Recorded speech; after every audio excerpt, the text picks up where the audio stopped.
ಹೋರಾಟ ಮಾಡಕತ್ತೀವಿ. ಸರ್ಕಾರದಿಂದ ಯಾವುದೇ ಸ್ಪಂದನೆ ಬರಲಿಲ್ಲ.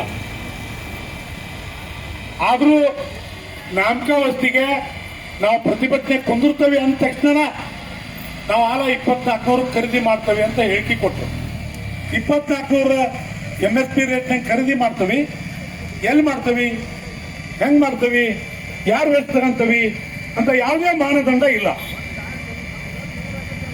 ಆದ್ರೆ ಈ ಕುಂತ ಮೇಲೆ ಹಿಂದಿನ ಮೊನ್ನೆ 29ನೇ ತಾರೀಕು ಶುಕ್ರವಾರ ಮುಖ್ಯಮಂತ್ರಿಗಳು ಮೀಟಿಂಗ್ ಮಾಡಿ ತಗೊಳಕ ತೀರ್ಮಾನ ತಗೊಂಡು ಅನೌನ್ಸ್ ಮಾಡ್ಯಾರ. ಏನು 2400 ರೂಪಾಯಿದಂಗ 7.5 ಲಕ್ಷ ಮೆಟ್ರಿಕ್ ಟನ್ ತಗಂತವೆ ಅಂತ ಹೇಳಿಕೆ ಒತ್ತಟಕ್ಕಿದ್ರ ಅವರು ಒಬ್ಬ ರೈತನಿಂದ 5 ಚೀಲ ತಗೊಂತಾರ. ಚೀಲ ಅಂದ್ರೆ ಆಟ, ಕ್ವಿಂಟಲ್ ಅಂದ್ರೆ ಆಟ. ನಮಗೆ ಕ್ವಿಂಟಲ್ ಅನ್ನೋದಕ್ಕಿಂತ ಚೀಲ ಅಂದ್ರೆ ರೂಢಿ. 5 ಕ್ವಿಂಟಲ್ ಅಂದ್ರ ಅದು ಇಡೀ ರಾಜ್ಯದ ಎಲ್ಲಾ ರೈತರದು.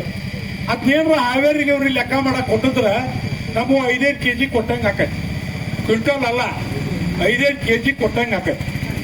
ನಮ್ಮ ಜಿಲ್ಲೆ ಒಳಗ 12 ಲಕ್ಷ ಮೆಟ್ರಿಕ್ ಟನ್ ಉತ್ಪಾದನೆ ಆಗೈತಿ ಗೋವಿನ ಜೋಳ. 12 ಲಕ್ಷ ಮೆಟ್ರಿಕ್ ಟನ್ ಆದ್ರ 17,000 ಮೆಟ್ರಿಕ್ ಟನ್ ಅಂತ ತಗಂತವೆ ಅಂತ ಹೇಳ್ಯಾರ. ಅವ್ರ ಆರ್ಡರ್ನಾಗ ಹೇಳ್ಯಾರಂಗ 17,000 ಹಾವೇರಿ ಅವ್ರದ್ದು. ಹಂಗಾರೆ ಹಾವೇರಿಯಾಗ ಹೆಚ್ಚಾಗೈತಿ. ನಾ ಎಲ್ಲೇ 2 ಲಕ್ಷ 3 ಲಕ್ಷ ತಗಂತಾರ ಹಾವೇರಿಯಾಗ ಅಂತ ನಾ ಅನ್ಕೊಂಡಿದ್ದೆ. ಜಿಲ್ಲಾಧಿಕಾರಿಗಳು ಬಂದು ಬರೇ 3 ಫ್ಯಾಕ್ಟರಿ ಡಿಸ್ಟಿಲರಿ ಕಡೆ ಅಗ್ರಿಮೆಂಟ್ ಮಾಡೈತಿ. ಅವ್ರು 3 ಸೇರಿ 17,000 ಮೆಟ್ರಿಕ್ ಟನ್. ಅದ್ರಾಗ 12,000 ಒಪ್ಪಂದ ಐತಲ್ಲ, ಅವ ಇನ್ನೂ ಒಪ್ಪಲ್ಲ. 2,000 ಒಪ್ಪಾನ. ಅವ 2,000 ಅಂದ್ರೂ 6,000.